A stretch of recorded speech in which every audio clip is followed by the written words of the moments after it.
ஹல்லேலூயா.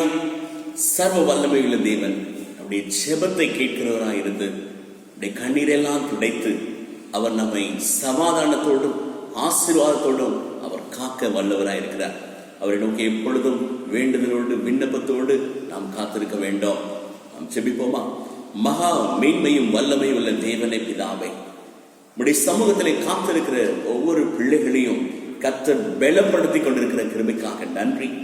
உங்களுடைய ஆளுகை, சமாதானம், ரட்சிப்பின் சந்தோஷம் பிள்ளைகளுக்குள்ள கடந்து வருகிறதுக்காக ஸ்தோத்திரம். தேவ ஆவியானவர் உடைய பிள்ளைகளை நிரப்புவீராக, ஆசீர்வதிப்பீராக. இயேசு கிறிஸ்துடைய வல்லமையுள்ள நாமத்தில் ஜெபிக்கிறோம் பிதாவே. ஆமென், ஆமென், ஆமென். ஹல்லேலூயா. கர்த்தர் நமக்கு ஆசீர்வாதத்தையும் சுகத்தையும் தர வல்லவராக இருக்கிறார். மிகுந்த சமாதானத்தை அவர் தர வல்லவராக இருக்கிறார். அவரை நோக்கி விசுவாசத்தோடு காத்திருங்கள். அவர் நிச்சயமா நன்மை செய்வார். ஆமென். தேவனே பிதாவே ஸ்தோத்திரம்.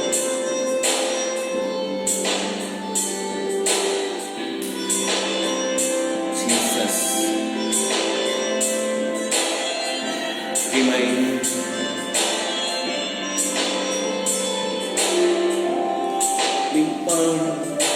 படைத்து வல்ல தேவனிடமிருந்தே வானமும் பூமியும் படைத்து வல்ல தேவனிடமிருந்தே என்னில் நடங்கான நன்மைகள் வருமே, என் கண்கள்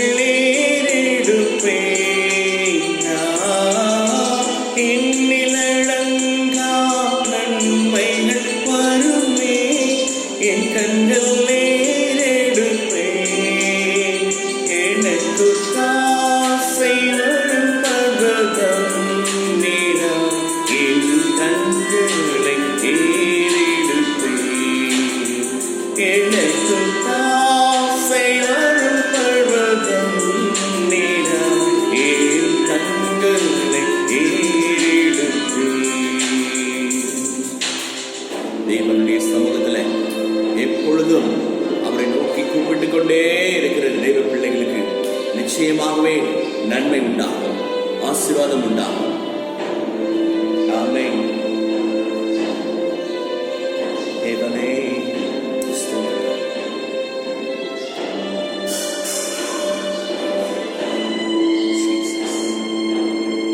ஆமென்.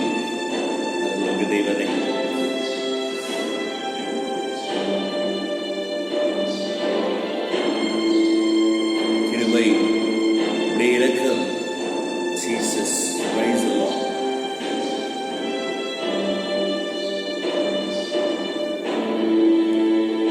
ஸ்தோத்திரம் அப்பா, மகிமை உள்ளவர். ஜீசஸ்.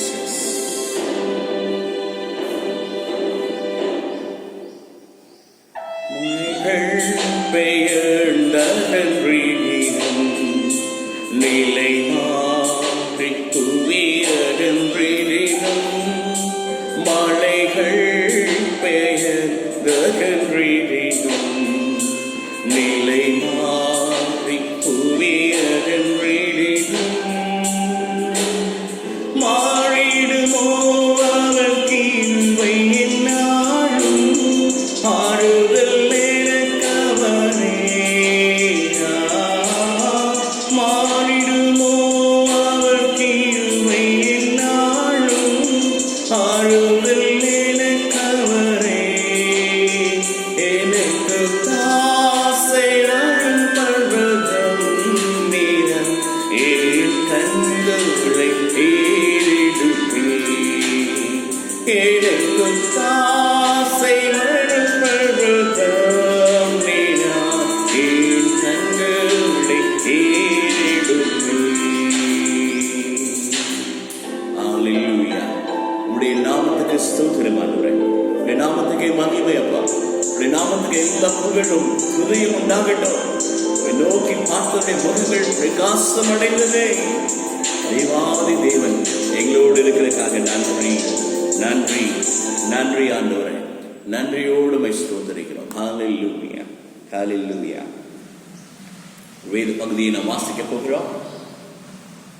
தானியேல் 9ஆம் அதிகாரம் 3ஆம் வசனம்.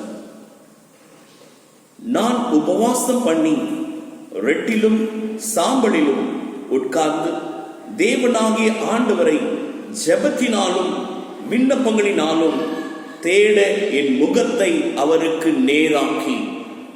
இங்கே தானியேல் உபவாசிக்கிறதுல வல்லவராய் காணப்பட்டார், ஜெபத்திலே வீரராய் காணப்பட்டார். இந்நாட்களில் கூட நாம் ஜெபிக்கும் பொழுது, உபவாசிக்கும் பொழுது தேவனுடைய சமூகத்திலே காத்திருக்க வேண்டும் என்பது மிக மிக அவசியமான காரியம். நாட்களில் அநேகர் உபவாசிக்கிறார்கள், ஆனால் ஜெபம் இல்லை, தேவ சமூகத்திலே காத்திருக்க நேரமும் இல்லை. உபவாசிக்கிறதுனால எந்த விதமான பலனும் இல்லாமல் போய்விடுகிறது.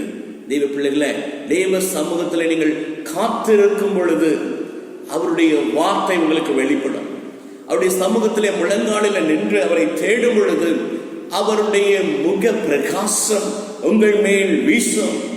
அவரிடத்துல நீங்கள் உபவாசித்து மன்றாடி கொண்டிருக்கும் பொழுது தேவன் நிச்சயமாகவே ஜெபத்தை கேட்கிறவராய் இருக்கிறார். உபவாசம் பண்ணி ரெட்டிலும் சாம்பலிலும் உட்கார்ந்து தேவனாகிய ஆண்டவரை ஜெபத்தினாலும் விண்ணப்பத்தினாலும் தேட என் முகத்தை அவருக்கு நேராக்கி. மிக முக்கியமான ஒரு காரியம், நாம் ஜெபிக்கும் பொழுது நாம் முகத்தை அவருக்கு நேராக்கி. அல்லேலூயா.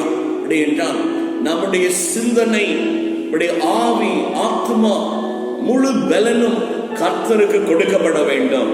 நம்முடைய சிந்தனைகளில் அநேக வித காரியங்கள் இருக்குமானால் நாம் தேவனிடத்தில் சரியாக ஜெபித்து நம்முடைய விண்ணப்பங்களை ஏறெடுக்க முடியாது. ஒருவேளை என்னுடைய வாயிலே ஸ்தோத்திரங்கள் வந்து கொண்டிருக்கலாம், துதிகள் வந்து கொண்டிருக்கலாம், ஜெப விண்ணப்பங்கள் வந்து கொண்டிருக்கலாம், ஆனால் நம்முடைய நினைவுகள் வேறு இடங்களிலே இருக்கிறது. ஒரு மனம் இல்லாது போகிறது, ஜெபத்திலே விசுவாசம் குறைந்து போகிறது, ஜெபத்திலே கருத்து இல்லாமல் போய்விடுகிறது. இந்நாட்களில் நீங்கள் கருத்தாய் ஜெபிக்கும் பொழுது உங்களுடைய ஜெபத்தை கர்த்தர் கேட்க வல்லவராய் இருக்கிறார். எளிய கருத்தாய் ஜெபித்ததுனால ஜெபத்தை கேட்டு மழையை உண்டு பண்ணின தேவன் உங்களுடைய வாழ்க்கையில நன்மைகளை உண்டாக்க தேவன் வல்லவராய் இருக்கிறார். அல்லேலூயா. வேத வசனம் இப்படியாக சொல்கிறது. யோவேல் 2ஆம் அதிகாரம் 12-13 வசனங்கள். ஆதலால் நீங்கள் இப்பொழுதே உபவாசத்தோடும் அழுகையோடும் புலம்பலோடும் உங்கள் முழு இருதயத்தோடும் என்னிடத்தில் திரும்புங்கள். அழுகையோடும் புலம்பலோடும் முழு இருதயத்தோடும் அவரிடத்தில் திரும்ப வேண்டும். நீங்கள் உங்கள் வஸ்திரங்களை அல்ல, உங்கள் இருதயங்களை கழித்து உங்கள் தேவனாகிய கர்த்தரிடத்தில் திரும்புங்கள். வஸ்திரங்களை அல்ல, இருதயத்தை கழித்து. இன்னைக்கு நம்முடைய இருதயம் சுத்திகரிக்கப்பட வேண்டும், ஒப்பு கொடுக்கப்பட வேண்டும். தேவனுக்கு பிரியமில்லாத காரியங்கள் எல்லாம் மாற வேண்டும்.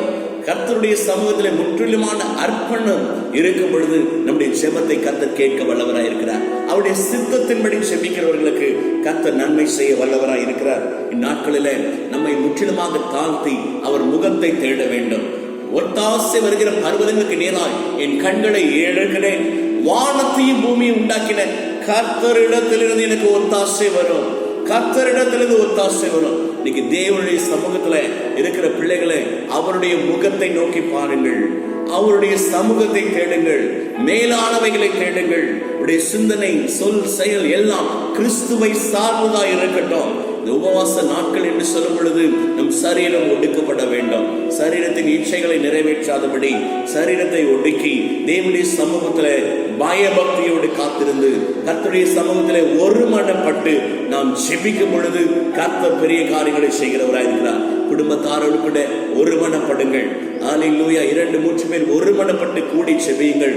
அல்லேலூயா. தனியாக ஜெபிக்கும் பொழுது முழு பலத்தையும் கொடுத்து முழு சிந்தனையும் தேவனுக்கு அர்ப்பணித்து வேற எந்த சிந்தனைக்கு இடை போடாதபடிக்கு, சிந்தனை அங்கும் இங்கும் அலை போதாதபடிக்கு ஒருமனப்பட்டு நீங்கள் ஜெபிக்கும் பொழுது கர்த்தர் அந்த ஜெபத்தை கேட்க வல்லவராய் இருக்கிறார். அந்த ஜெபம் வல்லமை உள்ள ஜெபம். உபவாசத்தினாலும் அன்றி, ஜெபத்தினாலும் அன்றி சில ஜாதி பிசாசு போகாது என்று வேதம் திட்டமும் தெளிவுமாய் சொல்கிறது.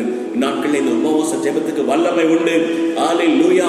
ஜெபத்திலே பெரிய வல்லமை இறங்கும். கர்த்தர் பெரிய காரியங்களை செய்து கொண்டிருக்கிறார். அல்லேலூயா. அநேக நேரங்களில் நாம் நினைக்கிறது, நான் அதிகமாக செபிக்கிறேன், அநேக நேரங்களில் நான் செபித்தேன், ஆனாலும் என் வாழ்க்கையில் ஒரு பெரிய நன்மை வரவில்லை என்று சொல்லி கலங்குகிறது உண்டு. உங்கள் வாழ்க்கையில நீங்கள் செபித்தாலே வெற்றி தான். ஜெபமே ஒரு வெற்றி தான். ஜெபமே ஜெயம் என்று வேதம் சொல்லுகிறது. ஆமென். இந்நாட்களில் நீங்கள் 1 மணி நேரம் செபித்திருப்பீங்கன்னு சொன்னா அதுவே பெரிய வெற்றி. அநேகரால் செபிக்க முடியவில்லை, தேவனுடைய சமூகத்துக்கு ஓடி வர முடியவில்லை. உங்களால் செபிக்க முடிகிறதே, நீங்கள் பாக்கியவான்கள். அல்லேலூயா. ஜெபத்துக்கு பதில் கொடுக்கிறவர் கர்த்தர், அதுடைய நன்மை தருகிறவர் கர்த்தர். என் ஜெபத்தினால என்ன நடந்தது என்று சொல்லி யோசிக்கிறதை விட்டுவிட்டு, ஆமென் கர்த்தாவே, நான் செபிக்க முடிந்ததே, நான் செபிக்க முடிந்ததே, உன் சமூகத்திலே காத்திருக்க எனக்கு முடிந்ததே, அதற்காக ஸ்தோத்திரம் என்று சொல்லி பழகுங்கள். கர்த்தருடைய வாழ்க்கையில ஜெபத்தை கேட்டு அற்புதங்களை செய்ய வல்லவராக இருக்கிறார். ஸ்தோத்திரம் பண்ணுவோமாக. எல்லாரும் கர்த்தரை நோக்கி மகிமைப்படுத்திக் கொண்டோம். கர்த்தாவே உமக்கு நன்றி அப்பா, என் ஜெப ஜீவியம் பெருக உதவி செய்யுங்க ஆண்டவரே. எங்கள் வாழ்க்கையில ஜெபம் அதிகரிக்க உதவி செய்யுங்கப்பா.